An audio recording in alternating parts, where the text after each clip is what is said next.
और इसके बाद एक बार फिर से बात करेंगे। लगातार पांचवें चरण का भीषण रण लगातार जारी। 8 राज्यों के 49 सीटों पर वोटिंग प्रक्रिया जारी है और ऐसे में सीधे न्यूज रूम का रुख कर लेते मेरे सहयोगी जितेश मिश्रा जी वहां बड़ी खबर के साथ बने हुए हैं और आप तक ताजा जानकारी पहुंचा रहे हैं। ओवर टू यू अजितेश जी।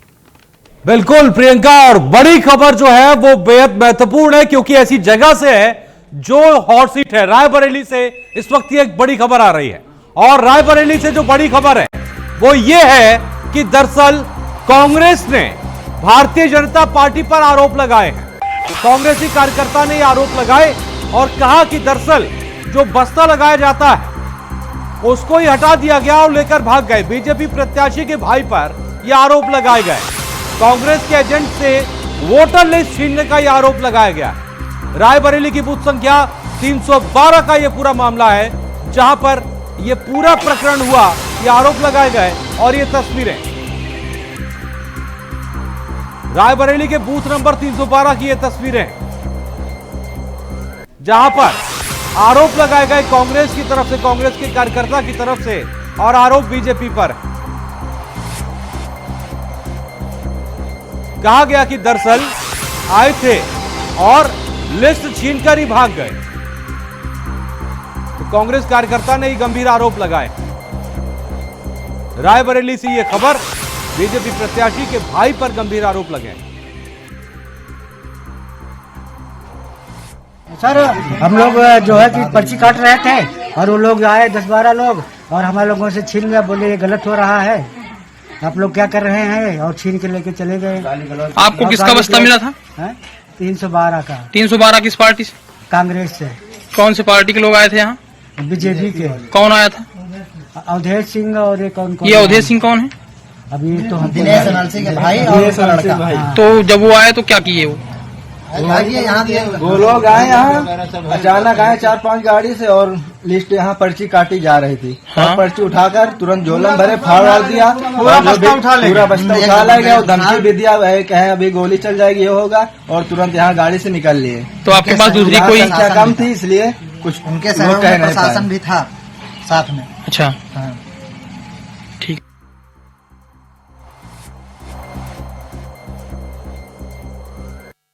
रायबरेली के बूथ नंबर 312 का यह पूरा मामला था जहां पर गंभीर आरोप लगाए गए और आरोप लगाए गए कांग्रेस की तरफ से बीजेपी प्रत्याशी के भाई पर। कहा गया कि दरअसल वो आए और लिस्ट छीनकर ही भाग गए। ये गंभीर आरोप लगाए गए। रायबरेली के बूथ नंबर 312 का यह पूरा मामला है और रायबरेली चूंकि अपने आप में चर्चित है, राहुल गांधी हुंकार भर रहे हैं और सामने है भारतीय जनता पार्टी के दिनेश प्रताप सिंह।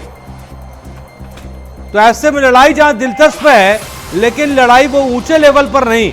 यहां पर भी आप देखिए जहां पर कार्यकर्ता जो हैं वो किस तरह से जीत की जद्दोजहद में एक दूसरे पर आरोप प्रत्यारोप का जो मामला है वो सामने आ रहा है।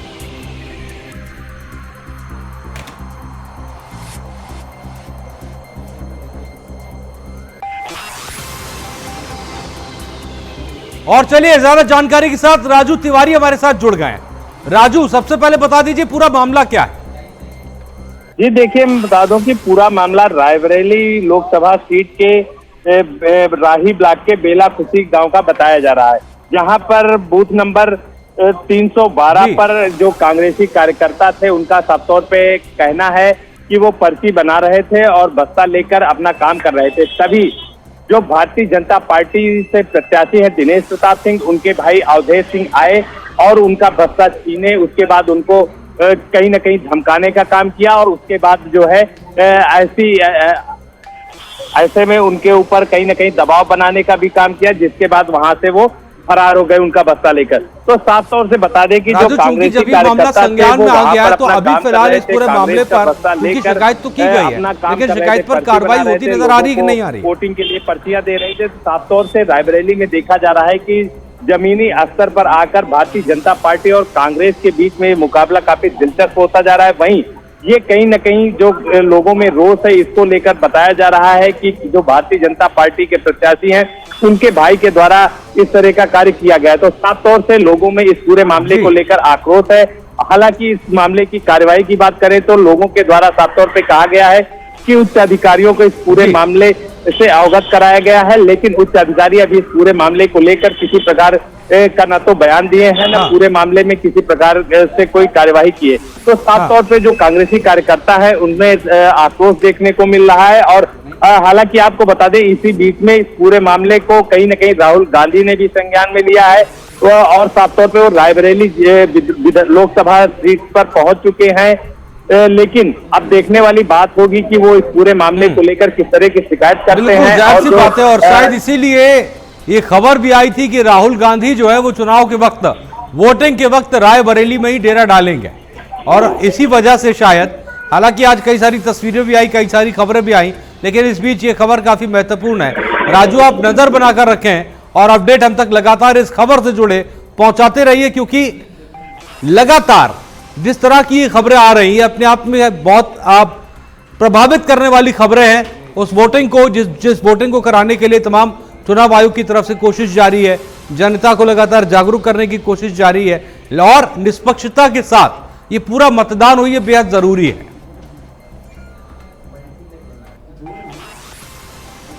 तो सत्ता का संग्राम चल रहा है और रायबरेली की यह खबर थी।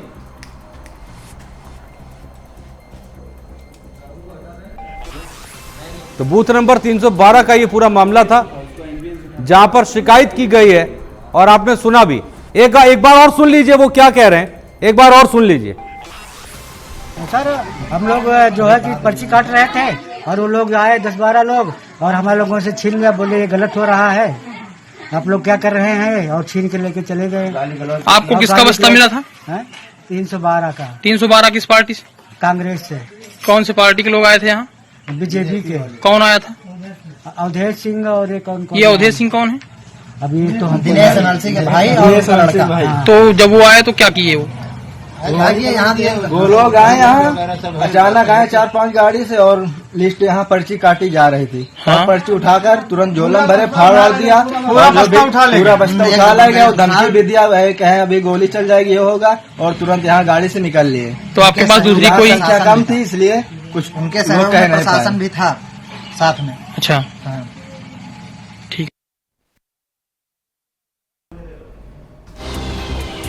और चलिए इस वक्त एक और बड़ी खबर, देश में सुबह 11 बजे तक का मतदान प्रतिशत सामने आ गया है, और यह मतदान प्रतिशत पश्चिम बंगाल में सबसे ज्यादा इस बार भी 32.70% वोट डाले गए, और इसके साथ ही साथ महाराष्ट्र में सबसे कम 15.93%। और यह आंकड़ा अगर हम देखें तो फर्स्ट, सेकंड, थर्ड और फोर्थ फेज में भी कुछ इसी तरह का रहा। पश्चिम बंगाल सबसे आगे, और मुंबई जो कि बुद्धिजीवियों की नगरी कही जाती है वो सबसे पीछे। झारखंड में 26.18% वोट डाले गए। लद्दाख में अब तक बात करें 27.87% वोट डाले गए हैं, और उड़ीसा की बात करें तो उड़ीसा में 21% के लमसम वोटिंग हुई है। यही बात उत्तर प्रदेश की कर ले तो उत्तर प्रदेश में 27.76% वोट हुए हैं। तो देश भर में 11 बजे तक का आंकड़ा आपके सामने है। 23% से ज्यादा वोट अब तक डाले गए, जिसमें पश्चिम बंगाल सबसे ज्यादा वोटों के साथ नंबर 1 पर है। 32% से ज्यादा वोट अब तक डाले जा चुके हैं। इसके अलावा बिहार की बात करें तो बिहार में अब तक जम्मू कश्मीर में 21.37% वोटिंग हुई है।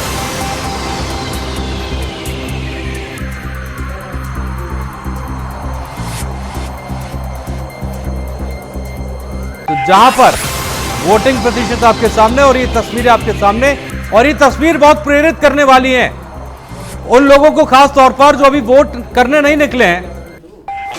वोट करिए, ये तस्वीरें आपको प्रेरित करने वाली हैं। तमाम लाखों लोग कोशिशों में लगे इसके लिए कि आप वोट करें, सरकार चुने। तो जरूरी है आप इसका इस्तेमाल करें, वोट करें, ताकि आप लोकतंत्र को मजबूत बना सकें। और चूंकि बार बार सुबह से इस बात का जिक्र मैं कर रहा हूं कि दरअसल ये सिर्फ और सिर्फ एक काम नहीं है आपका, ये आपकी जिम्मेदारी है, ये आपका फर्ज है देश के लिए। और इसीलिए इस फर्ज को आप पूरा करिए, इसे निभाइए, वोट करिए, सरकार चुनिए। अगले 5 साल आपका भविष्य यही तय करेगा।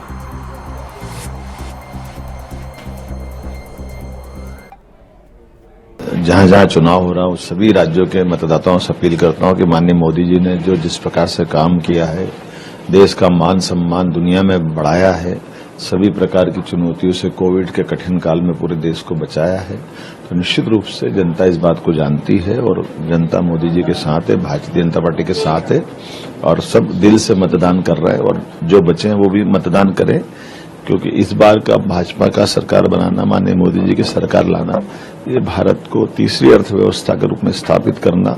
लखनऊ सहित मैं देश के सभी मतदाताओं से ये अपील करना चाहता हूं कि वह आज के दिन में अपने परिवार के सभी सदस्यों को साथ लेकर वह मतदान निश्चित रूप से करें, यही हमारी सबसे। डेमोक्रेसी का जो बिगेस्ट फेस्टिवल होता है, जो सबसे बड़ा पर्व होता है, आज उसको मनाया जा रहा है। मेरा ये कॉन्स्टिट्यूएंसी है। आज भारतीय जनता पार्टी के लिए जो प्रत्याशी है उज्जवल निकम जी, उनको वोट दिया और मुझे लगता है जनता भी उनको वोट दे रही है। बहुत प्रचंड बहुमत से वो जीतेंगे और सबको मैं रिक्वेस्ट करूंगा जो भी लोग आज यहाँ पर वोट दे सकते हैं उन घरों से निकलें और अपना एक प्रत्याशी, जो भी उनका प्रत्याशी हो, उसको जरूर इस मत दे, ताकि जो ये पर्व है वो अधूरा ना रहे और इसमें आपका पार्टिसिपेशन जरूर हो। उन सबको मालूम है कि अच्छा कैसे बनना है, कैसे अच्छे भारतीय बनना है। अगर भारत को ऊंचा ले जाना है वो भी जानते हैं और मुझे यकीन है वो अच्छे भारतीय हैं। अब विकास में मैंने, अब तो विकास का मुझे मालूम नहीं क्योंकि इस डिपार्टमेंट में से बहुत दूर हूँ। एक्टिंग के बारे में पूछ लो, कॉमेडी भी कर लेता हूँ। अभी किसी और विषय पे चर्चा नहीं होगी। घर से बाहर आएं और वोट करें।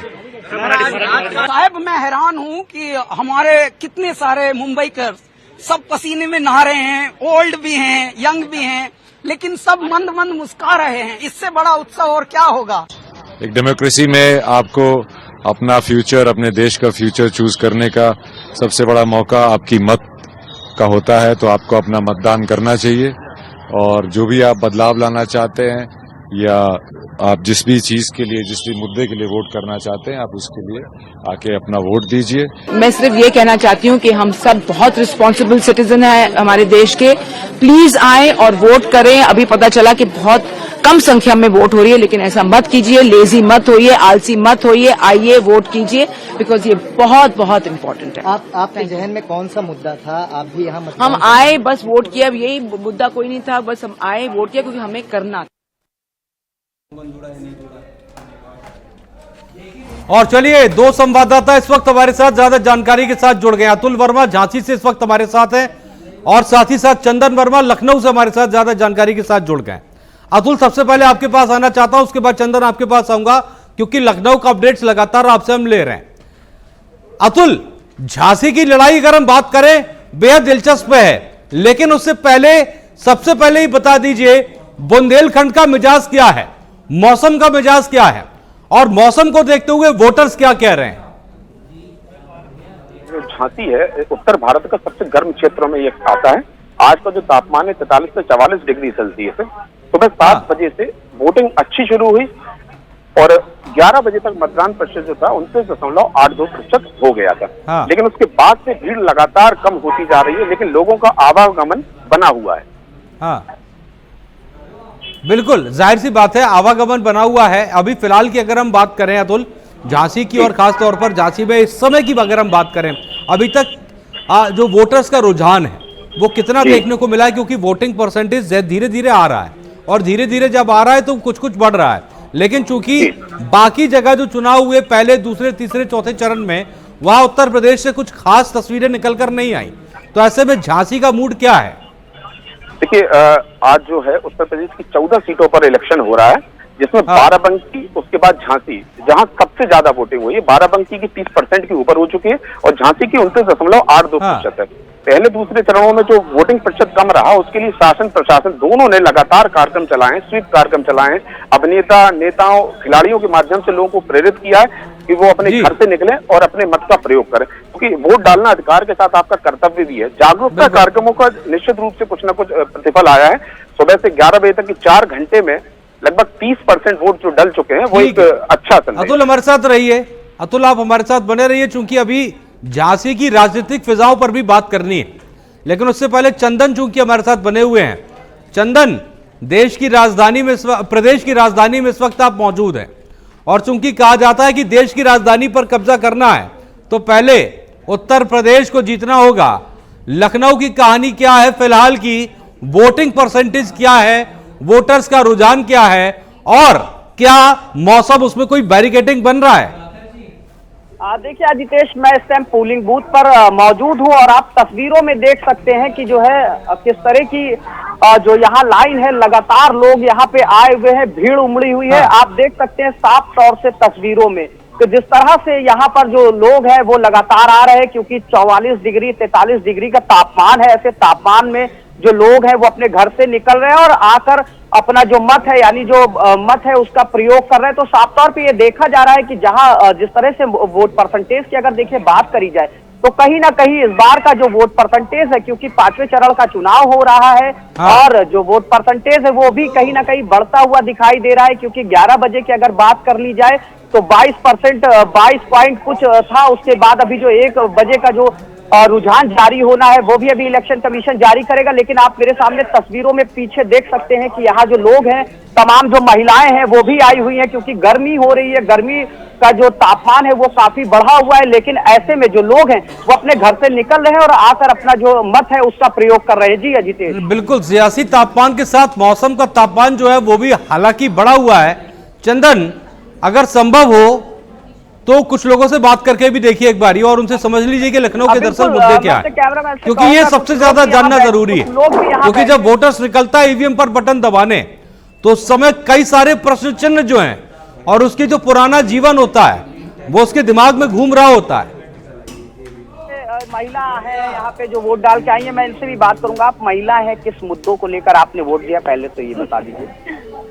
क्या मुद्दा, क्या बस यही है, आजकल रोजगार नहीं है, कुछ नहीं है, यही सब है, महंगाई की हो रही हो।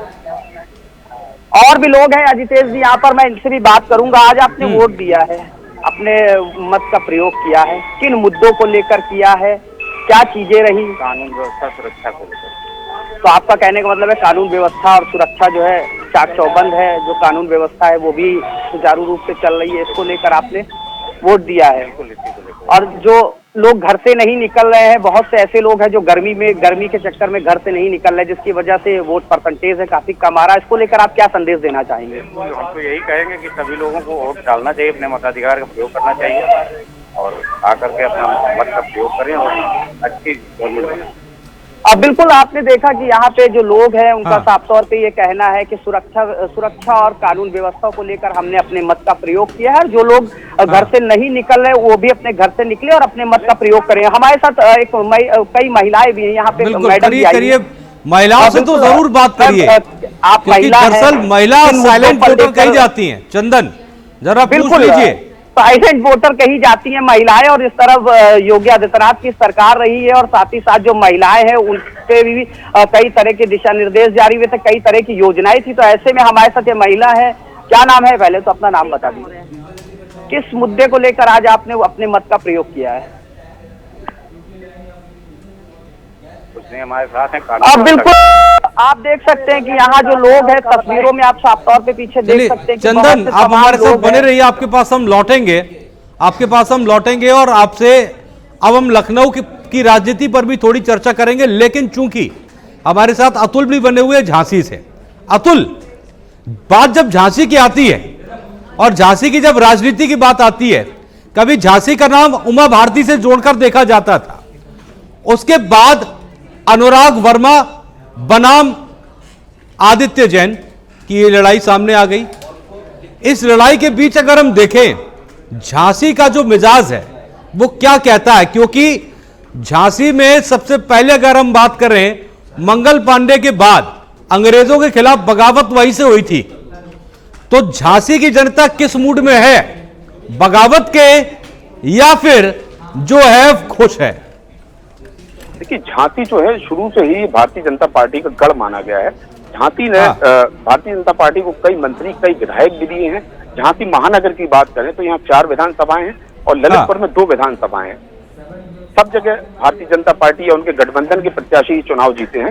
लेकिन इस बार जो गठबंधन चुनाव लड़ रहा है, जिसके प्रत्याशी प्रदीप जैन आदित्य हैं, साथ में समाजवादी पार्टी, आम आदमी पार्टी और कई घटक दल हैं जो मिलकर चुनाव लड़ रहे हैं, उन्होंने जो मेहनत की है, बड़े पदाधिकारियों ने, राहुल गांधी ने, अखिलेश यादव ने, बड़े बड़े जो चेहरे उन्होंने आकर जो कन्विंसिंग यहाँ की है, उसका निश्चित रूप से फायदा गठबंधन प्रत्याशी को यहाँ मिलने जा रहा है।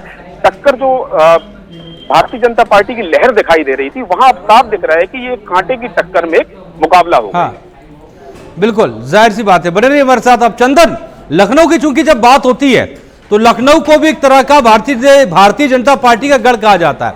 अटल बिहारी वाजपेयी से लेकर लालजी टंडन तक और उनके बाद राजनाथ सिंह। हालांकि चुनौतियां भी कई बार मिली और 2019 में तो शत्रुघ्न सिन्हा की पत्नी मैदान में आई, लेकिन बीजेपी ने अपना कब्जा बरकरार रखा। इस बार की अगर हम बात करें, समाजवादी पार्टी ने दांव खेला है रविदास मेहरोत्रा पर, और काफी चर्चित चेहरे और किन चीजों में चर्चा है यह बताने की जरूरत नहीं है। फिलहाल जब आपने लोगों से बात की और मुद्दों पर बात की तो दरअसल निकलकर क्या आया उस मंथन से? रविदास मल्होत्रा भी मैदान में और चर्चित चेहरा है, लेकिन लगातार कई बार से यहाँ कर जो लोकसभा सीट है यानी लखनऊ की, तो वो भाजपा का गढ़ माना जाता है, क्योंकि लालजी टंडन, उसके बाद अटल बिहारी वाजपेयी, उसके बाद से लगातार के 2 बार के सांसद रहे राजनाथ सिंह। एक बार फिर राजनाथ सिंह मैदान में उतरे हुए हैं और राजधानी की जो जनता है वो राजनाथ सिंह के ऊपर ताजपोशी कराना चाहती है, ताजपोशी देखना चाहती है। ऐसे में जो जनता है 44 डिग्री के टेम्परेचर में लगातार, वो चाहे महिला हो, चाहे पुरुष हो, चाहे बच्चे हो, वो लगातार आ रहे हैं और पोलिंग बूथ पर अपने मत का प्रयोग कर रहे हैं। यहाँ पे कुछ महिलाएं हैं, हम महिलाओं से भी बात करेंगे। क्या नाम है आपका? आज आपने अपने मत का अधिकार, जो आपका मत था उसका प्रयोग किया है, किन मुद्दों को लेकर आज आपने वोट दिया है? वोट दिया है कि मोदी जी को दिया है कि मतलब अच्छा काम करते हैं, जो अच्छा करें हम ये चाहते हैं। बिल्कुल अजितेश, देखा आपने साफ तौर पे मैडम का कहना है कि हमने मोदी जी को वोट दिया है और मोदी जी सबकी रक्षा करे। तो ऐसे में ये साफ हो चुका है कि जो नरेंद्र मोदी हैं उनको जो प्रदेश है, साथ ही साथ जो देश की जनता है वो भी उनको काफी प्यार करती है, क्योंकि जैसा कि नरेंद्र मोदी ने कहा था कि जो भारत है वो मेरा परिवार है। तो ऐसे में जो ये आंटी है, ये जो महिला है, इनका साफ तौर पे ये कहना है कि हमने नरेंद्र मोदी के नाम पर और नरेंद्र मोदी को वोट दिया है, क्योंकि जो सुरक्षा व्यवस्था है वो काफी 2014 के मुकाबले 2024 में काफी बेहतर दिखाई दे रही है। इन मुद्दों को लेकर इन्होंने वोट दिया है। जी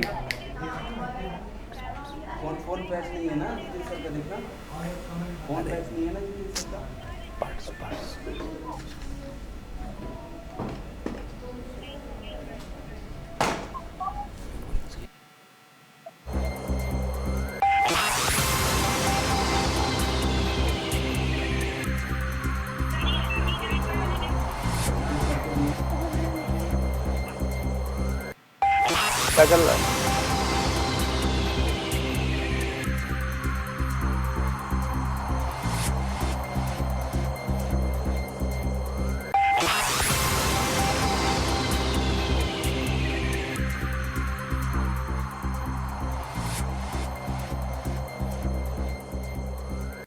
करती हूँ कि आप शीघ्र अपने मतदान केंद्र पर जाकर इस उत्सव में सहभागी बने।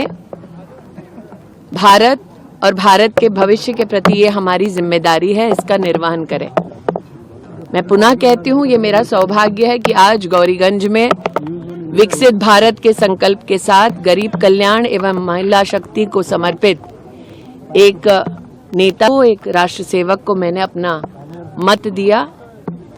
अभिलाषी हूँ कि जनता उनको अपना स्नेह और आशीर्वाद निरंतर देती रहे। कि क्या है, क्या आने वाला, इसमें यही होता है कि क्वेश्चन पेपर आपको सॉल्व करना रहता है एज अ स्टूडेंट, लेकिन यहाँ पे क्या है कि मेरे द्वारा दूसरे लोग एग्जाम पेपर सबमिट कर रहे हैं, कितना ज्यादा आएगा उनका सबमिशन इसी पे निर्भर करता है। और मैं यही सबसे बस अपील भी करना चाहूंगी कि आप सिर्फ गांडे नहीं, आप चतरा है, अपना कुडरमा है और अपना हजारीबाग है, यहाँ पे भी लोग घर से बाहर निकले और आप लोग एकदम इस लोकतंत्र पर्व को बहुत खुशी उल्लास से मनाइए और अपना मतों का आप इस्तेमाल करिए और वोट डालिए, ये सबसे जरूरी है। 5वें चरण के चुनाव की जो अभी तक बिहार से और पूरे देश से खबर है, वो बहुत ही सार्थक हम लोगों के लिए संदेश है, क्योंकि जनता ऊब चुकी है। अब वो रोजगार से ऊपर नहीं जाना चाहती, रोजगार के इतर कुछ नहीं सुनना चाहती।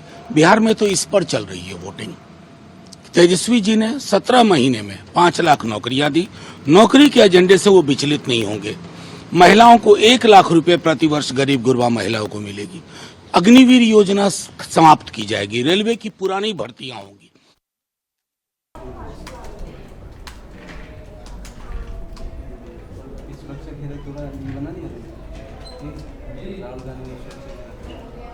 तो चलिए, अतुल झांसी से और चंदन लखनऊ से हमारे साथ लगातार बने हुए हैं। चंदन, मैं आपसे बात कर रहा था और बात कर रहा था चूंकि लखनऊ की। हालांकि जैसा कि अभी तक का जो राजनीतिक सफर लखनऊ की राजनीति का रहा है वो भारतीय जनता पार्टी का गढ़ है, जैसा कि लगातार चर्चा है। लेकिन मेरा सवाल सिर्फ इतना सा था कि जब इंडिया गठबंधन साथ मिलकर मैदान में है, क्या कोई चुनौती है? जनता क्या कोई चुनौती से मान रही है? चुनौती नहीं मानती है। एक तरफ रविदास मल्होत्रा मैदान में उतरे हैं, लेकिन अगर राजनाथ सिंह की बात करी जाए तो तीसरी बार राजनाथ सिंह को मैदान में उतारा गया। और राजनाथ सिंह, जिस तरह से नरेंद्र मोदी के दिलों पर ये जनता है वो राज करती है, ऐसे में राजनाथ सिंह का भी कहीं ना कहीं जो जनता के बीच की जो घुसपैठ है वो कहीं से भी कम नहीं है। क्योंकि राजनाथ सिंह को लेकर तमाम जो कार्यकर्ता है और साथ ही साथ जो जनता है, जिससे भी अगर बात करो तो उसके मुंह पर राजनाथ सिंह का नाम है। तो ये साफ हो गया है कि कहीं ना कहीं राजनाथ सिंह को लेकर जो आज 44 डिग्री के टेम्परेचर में जो राजधानी के जो लोग हैं वो निकल रहे हैं और लाइन में लगकर और अपने मत का प्रयोग कर रहे। तो ये साफ हो चुका है कि भारतीय जनता पार्टी का जो गढ़ माना जाता था, आज उसमें जो है कई लोग जो है वो भी, हमारे साथ कुछ महिलाएं हैं, एक महिला है वो भी अभी वोट डाल के आई हैं, हम उससे भी बात करेंगे। मैम, अच्छा, एक ये मैडम की बेटी है, इनका फर्स्ट वोट है, हम इनसे बात करते हैं कि इनका क्या नाम है? पूछिए भाई। आपका फर्स्ट वोट है, कैसा लग रहा है? पहली बार आप पोलिंग बूथ पर आई हैं। बहुत अच्छा लग रहा है। It's a new experience. मैंने बहुत कुछ अंदर देखा और बहुत कुछ नया सीखा। क्या लग रहा है?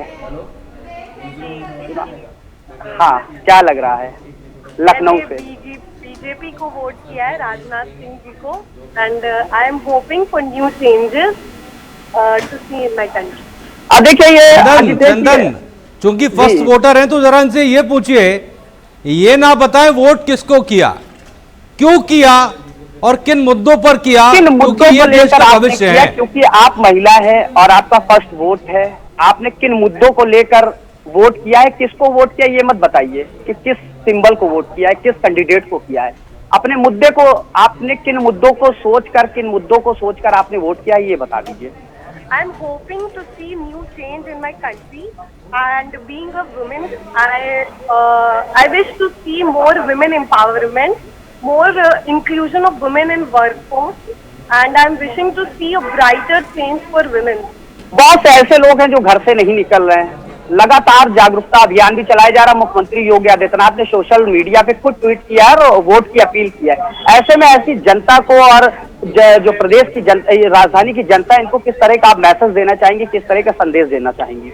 So being a young candidate, मेरा पहली बार वोट था, तो मैं तो सुबह से बोल रही थी कि वोट डालने चलना है, वोट डालने चलना है। और मेरी ये अनुरोध है सभी से कि ये आपका वोट है and it's our duty, it's our responsibility. बिल्कुल चंदन, आप इन मैम को मुबारकबाद भी दीजिए, इन्होंने फर्स्ट वोट किया। और पहले तो ऐसे बहुत बधाई आपको कि आपने जिनका फर्स्ट वोट है वो वोट जरूर करें और लोगों को प्रेरित करें वोट करने के लिए। आपने काम किया है तो बिल्कुल देखिए, ऐसे में ये जो बच्ची है, ये पहला इसका वोट था और ये आई, इसने वोट दिया और साथ ही अच्छी बात है, ऐसा होना चाहिए। राजधानी की जनता है, उसको भी बधाई के पात्र हैं ऐसे काम लोग। किया है। चलिए, और एक बार अतुल का रुख कर लेते हैं। चंदन, मैं आपके पास आ रहा हूं। अतुल, बुंदेलखंड की जब हम बात करते हैं तो बुंदेलखंड की एक तस्वीर जो थी, हालांकि आज का चुनाव का सवाल नहीं है अतुल, लेकिन सवाल जरूरी इसलिए है क्योंकि आज चुनाव है। बुंदेलखंड में हमने देखा कि पानी ट्रेन से तक भेजा गया। एक समस्या की बात कर रहा हूं। हमने बुंदेलखंड को देखा कि जब दुनिया आगे बढ़ रही थी तो बुंदेलखंड पीछे जा रहा था। हालांकि अभी कितना बदलाव है यह जनता वोट के जरिए बताएगी और 4 जून को पता चलेगा। लेकिन जब आप लोगों से पूछते हैं तो लोग क्या कहते हैं? पूछा जाता है तो मिले जुले जवाब सबके आते हैं। देखिए, पानी की समस्या है जो हमेशा से रही है, अभी भी बरकरार है। ग्रामीण क्षेत्रों से पलायन की समस्या है, वो भी अभी बरकरार है। लेकिन वहीं अगर विकास की बात करें तो बीडा, जैसे नोएडा बताया गया, तो उसी तरह यहाँ झांसी में बीडा बताया जा रहा है। रेलवे कोच फैक्ट्री स्थापित की है, डिफेंस कॉरिडोर स्थापित होना है, बड़े स्तर पर यहाँ काम शुरू होने वाले हैं। लेकिन अभी तक धरातल पर जो रोजगार मिलना है लोगों को, वो दिखाई नहीं दिया है। राशन की बात करें तो महिलाओं को इससे फर्क पड़ता है कि 10 किलो ने राशन मिल रहा है, इससे कई लोग खुश हैं। वहीं मिले जुले जवाब रहते हैं। युवाओं में मुख्य मुद्दा है बेरोजगारी, जिस पर अभी भी भारतीय जनता पार्टी पार नहीं पा पाई है। बिल्कुल, प्रत्याशियों की तकदीर तो बदल जाती है, लेकिन जो क्षेत्र है उसकी तस्वीर बदलने में काफी समय लग जाता है। अतुल, आपका बहुत बहुत शुक्रिया हमारे साथ जुड़ने के लिए। हम जुड़ते रहेंगे आपसे और आपसे अपडेट्स हम लगातार लेते रहेंगे। चंदन हमारे साथ लखनऊ से बने हुए हैं। चंदन, एक रिक्वेस्ट और थी, वो ये थी कि दरअसल अगर कुछ तस्वीरों के जरिए आप अगर ये दिखा देते तो एक मैसेज चला जाता बाकी उन जगह पर जहां पर लोग धूप की वजह से नहीं निकल रहे हैं वोट करने के लिए। लेकिन अगर आप ये दिखा दें कि दरअसल देखिए यहां पर तो ये है, तो शायद एक संदेश चला जाए और लोग निकल पड़े अपने घर से वोट करने के लिए।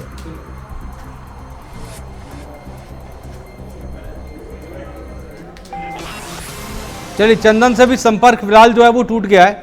कोशिश करेंगे दोबारा से संपर्क जोड़ने की और अपडेट्स लेने के लिए। तो इंडिया वॉइस लगातार आपको 10 राज्यों की 49 सीटों पर महा कवरेज लगातार दिखा रहा है।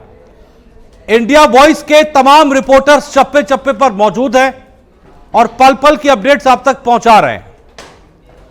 और इसके साथ ही साथ यहां पर हम छोटे से ब्रेक के लिए रुकेंगे, लेकिन कहीं जाइएगा मत, क्योंकि अगर आप चले गए तो जो वोटिंग को लेकर अपडेट्स है वो छूट जाएंगे। क्योंकि यहां पर सबसे पहले छोटे से ब्रेक के बाद फौरन लौटते हैं।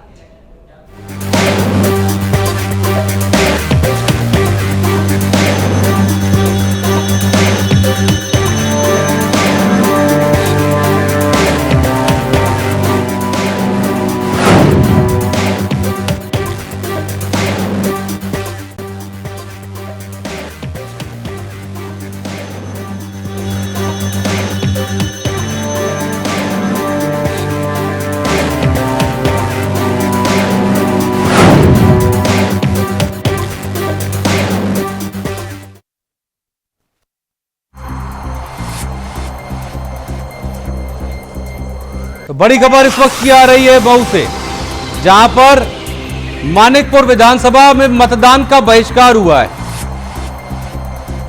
बरुआ गांव में ग्रामीणों ने बहिष्कार किया और सुबह से अब तक महज 14 वोट पड़े हैं। सड़क खराब होने से ग्रामीण नाराज हैं, जिसकी वजह से अब तक 14 वोट पड़े हैं और कहा है कि जब तक सड़क नहीं तब तक वोट नहीं। एसडीएम और सीओ ने मतदान करने की अपील की है।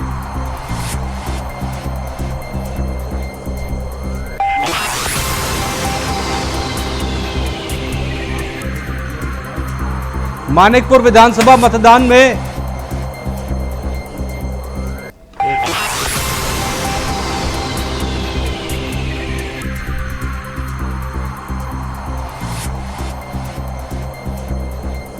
जब तक सड़क नहीं तब तक वोट नहीं। एसडीएम और सीओ ने मतदान करने की अपील की है। मऊ से ये बड़ी खबर है।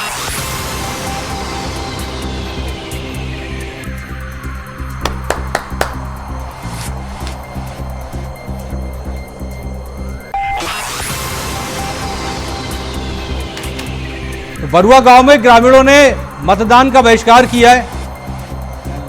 सड़क खराब होने से ग्रामीण नाराज हैं। जब तक सड़क नहीं तब तक वोट नहीं। एसडीएम और सीओ ने मतदान करने की अपील की है। तो मऊ से ही बड़ी खबर है, सड़क नहीं तो वोट नहीं। बरुआ गांव में ग्रामीणों ने मतदान का बहिष्कार कर दिया है और ये तस्वीर आपके सामने है।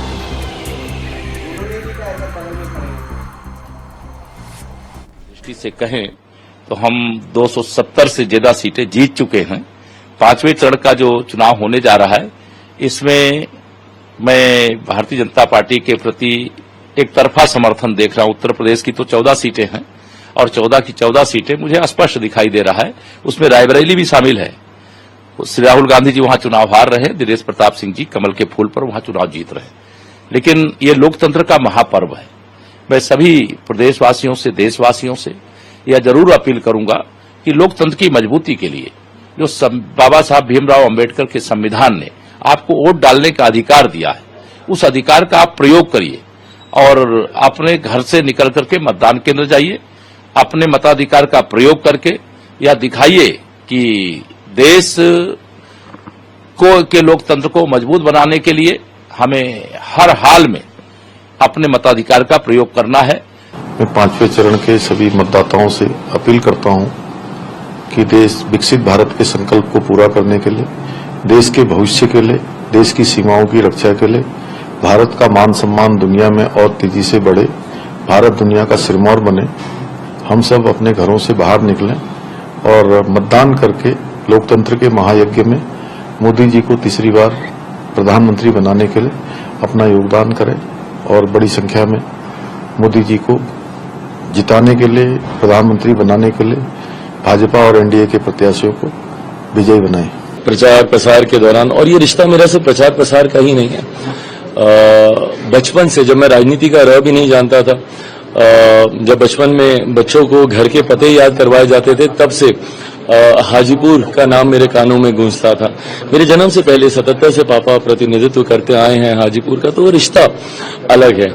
ऐसे में मुझे विश्वास है कि जो प्यार मेरे पिता को मिलता था वही मुझे भी मिलेगा। लोकतंत्र का महापर्व है आज, तो मतदाता लोग से हम यही बोलेंगे कि सब कोई अपने अपने घरों से निकले, भारी संख्या में जाके मतदान बूथ, जो भी आपके निकट मतदान बूथ है, वहां पे जाके अपना मत का अधिकार का प्रयोग करें।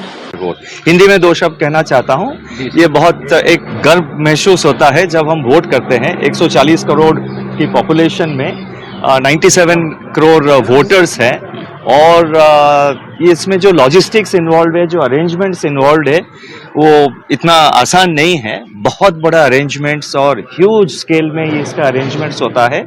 सो सारे वोटर्स के लिए, देश में हर एक व्यक्ति के लिए ये बहुत एक मोमेंट ऑफ प्राइड है। मैं भी अभी मतदान करने के लिए ही निकला हूं और 5वें चरण का मतदान है, 4 चरण का मतदान हो चुका है और आगे भी जो 3 चरण के मतदान होने हैं आज को लेकर 40 की 40 सीट बिहार में एनडीए जीतेगी। बिहार में तो 1 सीट उनको मिल ही नहीं रहा है एनडीए गठबंधन वाले को, और 300 सीट की बात कर रहे हैं। जमानत जब्त हो रही है। पिछली बार भी देखे थे आरजेडी को तो 1 भी सीट नहीं मिला था। 40 की 40 बिहार में एनडीए गठबंधन जीतेगी और 400 पार पूरे देश में एनडीए गठबंधन करेगी। मैं मतदाताओं से आह्वान करूंगा, ये लोकशाही का महोत्सव है। 5 साल में एक बार हम सबको उसमें सहभागिता देने का मौका मिलता है। हम सब लोग बढ़ चढ़कर आनंद के साथ, उत्साह के साथ इस मतदान प्रक्रिया में सहभागी हो। व्यवस्था इलेक्शन कमीशन ऑफ इंडिया ने बहुत पुख्ता की है। मैं आपके माध्यम से सामाजिक कार्यकर्ता, भारतीय जनता पार्टी के कार्यकर्ताओं से भी निवेदन करूंगा, मतदाताओं को सहयोग करें। इलेक्शन कमीशन ऑफ इंडिया के गाइडलाइंस के तहत उस प्रक्रिया में अपनी सहभागिता दे और मुंबई वासी बढ़ चढ़कर वोट करेंगे, ऐसा मेरा मानना है। विकसित भारत और विकसित अयोध्या के लिए और मोदी जी को तीसरी बार इस देश का प्रधानमंत्री बनाने के लिए आज पूरे देश में, पूरे देश के नागरिक, राम भक्त, पूज्य साधु संत सारे लोग मतदान कर रहे हैं। तो जाहिर सी बात है, बात जब 49 सीटों की है तो उत्तर प्रदेश की 14 सीटों को कैसे भूला जा सकता है। झारखंड की उन 3 सीटों पर चर्चा क्यों ना हो, और इसीलिए लगातार हम उन पर बात कर रहे हैं, क्योंकि जिन सीटों पर तमाम पार्टियां दमखम दिखा रही हैं, हालांकि 49 की 49 सीटें बेहद महत्वपूर्ण हैं। हम खास चर्चा भी यहां पर करेंगे और हमारे साथ चूंकि ज्यादा जानकारी के साथ मेरे सहयोगी प्रियम पाठक भी हमारे साथ लगातार बने हुए हैं लखनऊ से, और चूंकि जो चुनाव आयोग का जो मॉनिटरिंग ऑफिस है वहां पर वो मौजूद हैं। हमारे साथ प्रियंका मौर्य, भारतीय जनता पार्टी के नेता, आपका बहुत बहुत स्वागत है प्रियंका जी। कमल ठाकुर है, कांग्रेस के नेता, आपका बहुत बहुत स्वागत है कमल ठाकुर जी। तो सबसे पहले प्रियंका मौर्य जी आपके पास आना चाहता हूं, उसके बाद प्रियम जरा आपसे मैं आकर अपडेट लूंगा। प्रियंका जी, 14 सीटों पर तो उत्तर प्रदेश की वोटिंग चल रही है और इन 14 सीटों का पुराने आंकड़ों की बात करें तो भाई आपकी बढ़त है, जाहिर सी बात है, प्रणाम भाई कह रहे हैं। लेकिन इस बार कुछ मुश्किल हालात जो हैं, क्या आपको नजर आते हैं कई चीजों को लेकर? वो चीजें कौन सी आप बताऊंगा, लेकिन आप पहले क्लियर कर दीजिए। मुश्किल हालात भारतीय जनता पार्टी के लिए नहीं है, मुश्किल हालात विपक्ष के लिए है, कांग्रेस पार्टी के लिए है, जो कि समाजवादी पार्टी के कंधे पे चल करके अपना इस बार इलेक्शन उत्तर प्रदेश में लड़ रही है। आप देख सकते हैं कि 80 सीटों में से सिर्फ एक सीट पे कांग्रेस पार्टी का फोकस है, वो है रायबरेली। हम सब ने देखा कि नामांकन के लिए राहुल गांधी जी आए रायबरेली, अमेठी से भाग के डर के मारे, और आज फिर पहुंचे हुए हैं रायबरेली कि कैसे भी सिंपैथेटिक वोट हमें मिल जाए वहां की जनता के द्वारा, क्योंकि इनके माँ की सीट रही, ये कभी वहां झांकने नहीं गए, जनता के दुख दर्द को नहीं समझा, तो जनता तो बहुत अच्छे से उनको जवाब देगी 4 जून को। और मैं आपको बता दूं कि 4 जून को बिजनेस क्लास में बैठ करके फिर ये भागेंगे इटली, और वहां जा करके 190 रुपए का लीटर का फ्यूल डलवाएंगे, और उसके बाद वहां उनको महंगाई नहीं नजर आएगी। भारत में आकर के चिल्लाएंगे महंगाई, जयंत सिन्हा हुआ करते थे, गौतम गंभीर हुआ करते थे, कांग्रेस पार्टी के विपक्ष के किसी डर की वजह से इन्होंने मना कर दिया था कि चुनाव नहीं लड़ेंगे इस बार, हम कुछ कहीं और फोकस करना चाहते हैं अपने करियर पर। तो डरने वाला जो माहौल है, भागने वाला जो माहौल है, वो तो विपक्ष के लिए है, और कांग्रेस पार्टी के राहुल गांधी जी पे ज्यादा। पश्चिम बंगाल के बाबुल सुप्रियो, ठीक बैठता है। ये भी मैम क्या मतलब कुछ ऐसा ही था, इनसे जोड़कर देख सकते हैं, नहीं देख सकते हैं?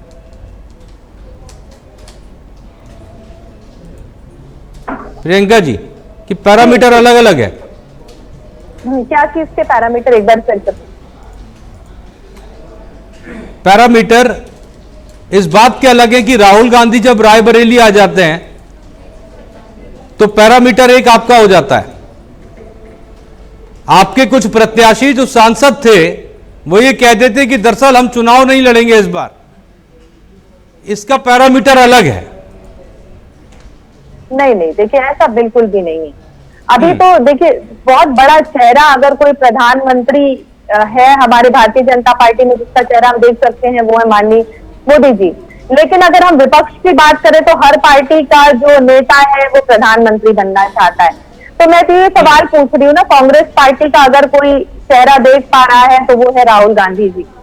सबने देखा कि बनारस में किस तरीके से मोदी जी सांसद हैं, तो विकास आप मानते हैं राहुल गांधी प्रधानमंत्री उम्मीदवार हैं? सीट है रायबरेली, अमेठी, उससे इन लोगों ने क्या विकास किया? अरे मेरे मानने से क्या फर्क पड़ता है? कांग्रेस पार्टी तो पहले मान ले कि वो प्रधानमंत्री पद के उम्मीदवार है या नहीं। वो तो लास्ट मोमेंट आ रहे हैं यहाँ पे बस अपना दिखाने के लिए, लाइमलाइट में रहने के लिए कि हाँ भाई मैं जनता के बीच में हूँ। जनता तो उनको बहुत अच्छे तरीके से इस बार जवाब तो आपकी शिकायत भी दूर हो गई होगी। आज तो मंदिर भी गए थे वो, हालांकि इससे पहले भी गए थे, बहुत अच्छी बात है, आज भी गए थे। बहुत अच्छी बात है, कम से कम सनातन धर्म को अपनाएं। और क्योंकि निरंतर इन लोगों ने राम मंदिर का, भगवान श्री राम का, उनके जो उपासक है उनका इन लोगों ने बहुत अपमान किया है। तो जनता को तो सब दिख रहा है ना, और जवाब देने का समय एकदम सटीक है। जनता जवाब देगी और उसके बाद 4 जून को समझ में आएगा कि कौन सत्ता में आ रहा है। अब मैम भगवान का अपमान खैर कौन करता है, ये भगवान खुद देखते हैं इस बात को। कमल ठाकुर हमारे साथ बने हुए हैं। कमल जी, कितनी मुश्किल 5वां चरण है, हालांकि अभी तक तो आपकी तरफ से तो ही कहा जा रहा है कि आपने तो सरकार बना ली। अजमेर जी, गुजरात से भाग के तो बनारस आए। हाँ। भगोड़ा कौन है? रही बात चुनाव की, तो आज चुनाव का पर्व है। लोगों से आग्रह ये करना है कि अधिक से अधिक लोग। कमल जी माफी के साथ रोकूंगा, आप ये मत सोचिएगा मैं आपको टोक रहा हूं, अपनी बात पूरी कर लीजिएगा। मतलब आप नरेंद्र मोदी और राहुल गांधी को एक ही तराजू में रख रहे हैं? नहीं, ऐसी बात नहीं है, ऐसी नहीं है, नहीं ऐसी बात नहीं है। आप अपने मुंह से कह रहे हैं ये बात? नहीं, आप समझ लीजिए। एक व्यक्ति गुजरात से आया, वाराणसी से चुनाव लड़ा, 14 जीता, 19 जीता, 24 में फिर मैदान में। नहीं, पढ़े लिखे की जमात। हाँ, कुपड़ों की जमात में अंतर होती है। जैसे सर राहुल गांधी का जो क्वालिफिकेशन है आप उसको देख लीजिए, और बीजेपी के जो नेता हैं वो अनपढ़ नहीं है, वो कुपड़ हैं, उनको पता ही नहीं है कि कौन सा बात बोलना है। आज जिस बात को हमको उठाना चाहिए आपके मंच से कि लोग जो प्रतिशत गिर रहा है मतदान का वो कैसे बढ़े, और हम अभी कहाँ फंसे हुए हैं। तो मेरा मानना है कि प्रधानमंत्री जो आज है ना, ये आउटगोइंग प्रधानमंत्री हैं। अच्छा, ये जो अभूतपूर्व प्रधानमंत्री है ना, हाँ, ये 4 तारीख को भूतपूर्व हो जाएंगे। अच्छा, इनकी सर, कलई खुल गई है। देखिए बुरा तो हम लोग किसी बात का नहीं मानते हैं। जब कोई चैनल ध्यान हम लोग पर नहीं देता था तब बुरा नहीं मानते थे, आज तो थोड़ा ध्यान आप दे रहे हैं मेरे ऊपर। अच्छा, आप दे रहे हैं, आप संतुष्ट हैं? चलिए, आप संतुष्ट हुए, अच्छी बात है। आप संतुष्ट हो गए कमल जी, ये अच्छी बात है। देश में 2 धारा है। हाँ, एक जन की धारा है, हाँ, और दूसरी धन की धारा है। हाँ, राहुल गांधी जन के नेता हैं, हाँ, और मोदी जी धन के नेता हैं। अच्छा, देश के किसानों का कर्जा माफ नहीं हो सकता है क्योंकि वो जन है, लेकिन देश के व्यापारियों का 16 लाख करोड़ प्रधानमंत्री माफ कर देंगे। हाँ, देश के किसान बॉर्डर पर 1 साल 1.5 साल बैठे रह गए, 700 किसानों की हत्या हो गई प्रधानमंत्री के करनी से, उस पर सवाल नहीं उठेगा। हाँ, प्रधानमंत्री ने 2014 में जो सवाल करके इस देश के शीर्ष पद पर आए, उन सारे सवालों को प्रधानमंत्री नहीं उठाएंगे क्योंकि आज उनको भैंस बड़ी दिख रही है। अब इस मंगलसूत्र में बड़ी अगर दिख रहा ज्यादा है। जाऊंगा तो सर 10 साल पहले जाना पड़ेगा, और मैं चाहता नहीं हूं, मैं चाहता हूं 24 में रहूं। अरे आप और आज ही की बात करें, 1947 OROP भी देखा है सर, OROP भी देखा है। अरे ठीक है ना आप सर? देखिए और इस देश के रक्षा मंत्री एक ही एंटनी भी देखे। अरे सर, इसलिए सर उन चीजों को रहने दीजिए, छोड़िए सर। पुलवामा भी देखा है, उन बहसों में कुछ नहीं रखा है नहीं सर। होती है, पुरानी जो गुजर गया तो गुजर गया। में पुलवामा देखा जिसकी जांच आप नहीं करवाते हैं प्रधानमंत्री। क्योंकि जैसी जांच होगा ना, देश के पहले प्रधानमंत्री होंगे जो जेल में होंगे।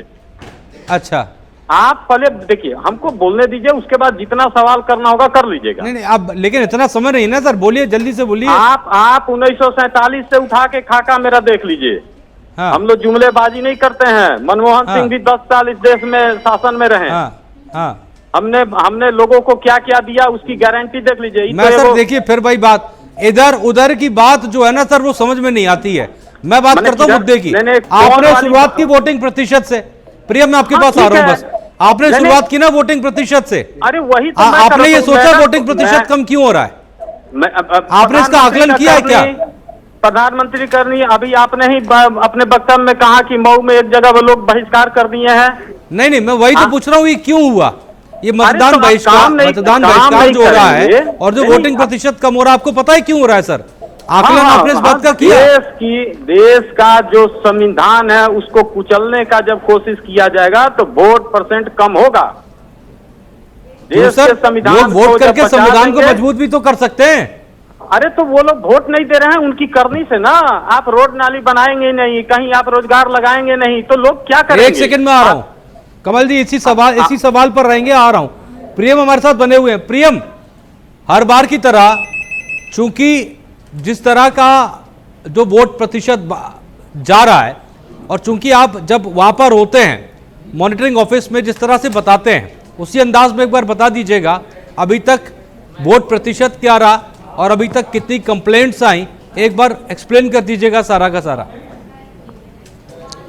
बिल्कुल अजितेश, देखिए 1 बजे तक का जो मतदान प्रतिशत अभी आया है, और उत्तर प्रदेश की जो 14 सीटें हैं, और आज इन 14 की 14 सीटें काफी महत्वपूर्ण हैं, और उसमें मैं सीटों पर चर्चा करूंगा, लेकिन उससे पहले मैं मतदान प्रतिशत के बारे में बता दूं तो 1 बजे तक का जो मतदान प्रतिशत है उसके मुताबिक 39.55% अभी तक मतदान जो है वो उत्तर प्रदेश के अंदर इन 14 सीटों पर हुआ है, और जिसमें सबसे अधिक जो मतदान है वो बाराबंकी में हुआ है। करीब 45% के करीब मतदान जो है वो बाराबंकी में हुआ है, और सबसे कम जो मतदान है वो लखनऊ के अंदर देखने को मिला है। करीब 33% के आसपास का मतदान 1 बजे तक का जो फिगर है वो जारी किया गया है। लेकिन बिल्कुल जिस तरीके से मैंने कहा कि पहले दूसरे चरण में मतदान प्रतिशत कम था, लेकिन तीसरे चौथे में जिस तरीके से बढ़ा, तो चुनाव आयोग को उम्मीद है कि शाम होते होते आज जो मतदान प्रतिशत है वो 2019 के मुकाबले जो है वो बेहतर होगा। और इसीलिए कहीं ना कहीं पूरी तरीके से एड़ी चोटी का जोर जो है वो भी चुनाव आयोग की तरफ से लगाया गया है। कई तरीके के प्रयास किए गए हैं और कहीं ना कहीं उसका देखना होगा शाम में जो फाइनल फिगर आएगा उसके बाद क्या कुछ रहता है। लेकिन 1 बजे तक की मतदान प्रतिशत की अगर आप बात करें तो मैं अगर हर सीट वार आपको बताऊं तो सबसे अधिक जो है वो अभी तक बाराबंकी में हुआ है, 44.77% मतदान हुआ है। अमेठी में 38.21%, बांदा में 40.20%, बाराबंकी में 44.77%, फैजाबाद में 40.77%, फतेहपुर में 39.85%, गोंडा में 36.67%। तो इस तरीके का मतदान प्रतिशत रहा है। तो यानी कि जो कुल एवरेज है वो अभी 3940% के करीब 1 बजे तक रहा है। तो अब चूंकि अब से मैच 4 घंटे का वक्त जो है वो बचा हुआ मतदान के लिए, हालांकि अभी चूंकि जिस तरीके से मौसम की भी मार देखने को मिली तेजी के साथ, हमारे साथ बने रहिए, आपके पास हम थोड़ी देर बाद लौटेंगे और ताजा अपडेट जो हैं वो आपसे हम लेंगे। और यहां पर हम छोटे से एक ब्रेक के लिए रुक रहे हैं और ब्रेक के उस पार भी लगातार इंडिया वॉइस पर पल पल की अपडेट इंडिया वॉइस के संवाददाता चप्पे चप्पे से अपडेट पहुंचा रहे हैं। फौरन लौटते हैं।